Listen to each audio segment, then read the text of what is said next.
Did you know that there is more than one type of critic, just as there's more than one type of nut? Now, I'm not referring to critics as nuts, well, not all of them, but understanding which type of critic you're dealing with will affect how you decide to deal with them and their criticism, as different critics require different strategies. So in this video, I'm going to explain how each type of critic has their own motivation for offering these words of wisdom, and why it's important to note that even though we want to learn how to avoid and dismiss the negative feelings of criticism, some critics are worth paying attention to.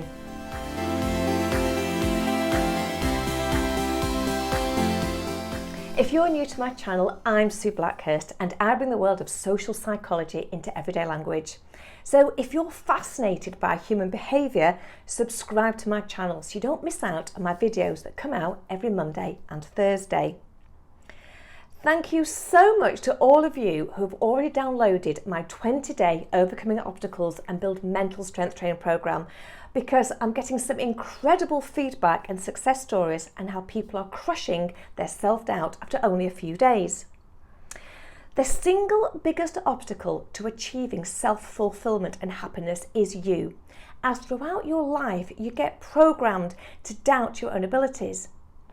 We all feel fear when faced with life's roadblocks. That's perfectly normal, but letting it negatively impact your life is your own choice. And my 20-day program will give you the tools that you need, that you can use immediately to change your life forever.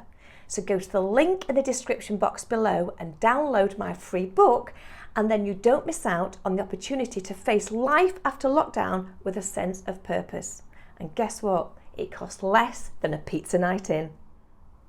So let's take a look at the different types of critics out there. The irrelevant critic is the one that we all know too well and can be found almost everywhere, because these will be scattered amongst your friends and family, and sadly these don't have your best interest at heart. They are called irrelevant critics as their ultimate motivation and purpose is to be selfish. It's about doing something for themselves and not for you.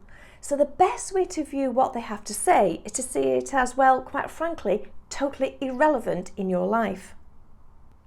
The main aim of the irrelevant critic is to hold you back, so they may start discouraging you from doing something that has the potential to show you off in a positive light, as that instills them with envy or jealousy. You might mention that you want to start a new business venture and they will mock your ideas and question your ability. Or let's say you want to start a dance class and they will laugh at this absurd idea with you having 2 left feet. You see, this type of critic wants to keep you just one notch below themselves. They don't want you to develop yourself and potentially outshine them in any way. Their thoughts and words have nothing to do with you. They are irrelevant, as they bear no relevance to your own thoughts, opinions, actions or abilities. So there's absolutely nothing to be gained by listening to anything that they say, let alone believing any of it to have any value. The best way, therefore, to manage the comments of the irrelevant critics is up to you and the relationship that you have with them. But if you're in any doubt, the best thing to do is just to smile and thank them, and then move forward with your own original ideas and plans. I love the penguins in the film Madagascar, and their best line is the "smile and wave, boys, smile and wave." So regardless of how you respond, the key is always just to smile to yourself and use their fear of your success to drive you even harder to achieve your goal. The inner critic is a much tougher one to handle, as this is the critic that's with us 24 hours a day and can be as powerful or as weak as you permit it to be. Learning to manage your inner critic will make every aspect of your life so much easier to deal with. Your inner critic can, however, be very deceptive, as its purpose is not to help you succeed. Your inner critic's sole purpose is to keep you safe. The critic wants to help you avoid making a fool out of yourself, avoid ridicule, and protect your ego. Your inner critic isn't concerned with your personal development or your desire for adventure and happiness. So understanding this fact is one of the most powerful tools to prevent you from giving up, as your inner critic is the most dangerous critic that you will face. Our response to threat allows us to learn from our mistakes. It's all about damage limitation, and it helps us to feel safe and secure. But the problem is that this survival instinct can go too far, as our threat protection system is often triggered even when there's no actual external threat. And it's this overcautious response that in fact gives us fearing what everyone else is going to think of us and fills us with self-doubt. Our perception of threat and response to stress becomes so ingrained and so reflexive, and to be fair, so mindless, that our avoidance tactics automatically prevent us from engaging in new experiences, meaning that we don't even give these experiences a chance to succeed. In other words, our inner critic tells us that if we don't want to face the possibility of rejection, then the safest thing is to not even try at all. We're able to smile and walk away from the irrelevant critic, but it's not as easy to walk away from this inner critic because it just sits there on your shoulder like a stubborn little, stubborn thing. So we need to find a way to work with it and get it on our side. The secret is about not just trying to, dispute this inner critic. It's more about preempting its thoughts and being prepared for all the possible outcomes. So try to come up with all the reasons why your ideas or actions may be rejected and list all the things that could potentially be thrown at you. When you begin to do this, you will notice that whatever issue or situation you're facing immediately becomes less stressful. Because you've gone from the I'm not going to do it as this might happen to when I do it, maybe this will happen. But either way, I'm prepared and will deal with any eventuality that should arise. Let's look at it this way. When you set off on a long and new journey, you have no idea what the route looks like or what obstacles you're going to encounter along the way. And no matter how well it's been mapped out for you and it's been well signposted with, landmarks along the way to let you know that you're going in the right direction, you will inevitably at some point take a wrong turning. But the thing is, going in the wrong direction isn't the issue here. It's all about what you do about it. Now, this isn't a multiple choice quiz, but if you are travelling on a long and new journey and you hit the point where you realise that at some point you've gone wrong, do you A, just carry on afraid to admit that you took the wrong turning, B, stop dead in your tracks, refusing to go any further and berate yourself for even thinking that you could get further than your own front door, or C, reevaluate your position and then backtrack to the point where you have a milestone marking success and then forge out a new path. Your critical inner voice may be getting louder, telling you not to take chances. But if you can fight against these destructive thoughts, you will grow stronger whilst your inner critic grows weaker. Taking actual steps in the right direction, no matter how small they are, and celebrating those small wins tells your inner critic that you're on the right path, and it helps you overcome this negative voice. Wrong turns along the way to your destination are inevitable, and it may feel like the end of the world to you, but to the overwhelming majority of people out there, they couldn't care less. So learn how to detach and separate yourself from that stubborn thing on your shoulder and give your inner critic a lesson in perspective. The fact of the matter is that you do not know what is going to happen because you cannot predict the future with any sense of certainty. Nobody can.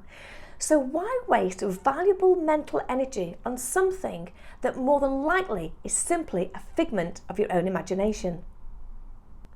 Constructive criticism is the type of criticism we all need and should want. It's not always easy to hear, but it's intended to be helpful as it comes from a reliable source. The person providing constructive criticism should, in theory, have some level of experience and expertise, and they know what they're talking about. So we should, in theory, be thankful when someone takes the time to offer this constructive criticism. But that's not always the case, is it? As we can be sharing our ideas or doing a task, and when the expert decides to offer their input, we hear the word criticism and not the word constructive. So what can we do to take advantage of constructive criticism? Well, the one thing we should try and do is to appreciate what they might have to say, because most of us have to pay good money to somebody to get all this great advice. And that's exactly what good criticism is.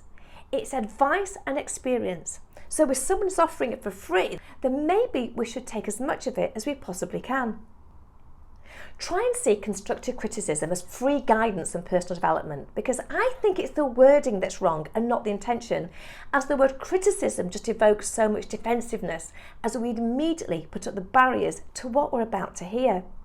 And I'm convinced that if the same person said to you, pay me this much money and I will teach you how to do it and save you time and money down the line, then we would see it as our lucky day. And I'm sure that we've all done a task in life and thought back to a time when we wished that we had paid more attention to what we were being told or taught at the time. It's a blessing when an expert gives advice, even if that advice is hard to hear. So try and be open-minded and grateful when somebody with a relevant opinion is trying to help you. Constructive criticism can speed your progress in life, so seek it out as much as possible. Everyone's a critic, but few are worth listening to, and it seems that everyone has something to say about your diet plan, your clothes, your website and everything else in your life. But some people are genuinely trying to be helpful when they offer criticism, as they have probably made all these natural mistakes that you're about to make. So take a moment to decide whether they have the credentials and the good intentions to help, or whether it's just irrelevant nitpicking. All criticism can feel like an attack on our ego, because when we put our best efforts into something, we feel like our results are part of us. And then when someone suggests that those results aren't good enough, it's natural to feel defensive. However, it's important to relax and consider what you might just be able to gain. Because our ego can get in the way of making real progress. Your ego wants to protect you above everything else. And resilience is the key to dealing with irrelevant criticism, because it allows you to keep going in the face of any negativity. So managing your inner critic leads to a greater sense of freedom. So whatever you do, learn how to just love yourself and you'll be your own best friend. If you're looking for some support and guidance to all the challenges being thrown at you at the moment, then do take a look at my 20-day Overcoming Obstacles and Build Mental Strength Training program. It's in the link below. Once you've downloaded the free book, the link will then take you to a little bit about my life story. So if you're interested, you'll be able to see how I overcame some of my obstacles and my story to getting here today.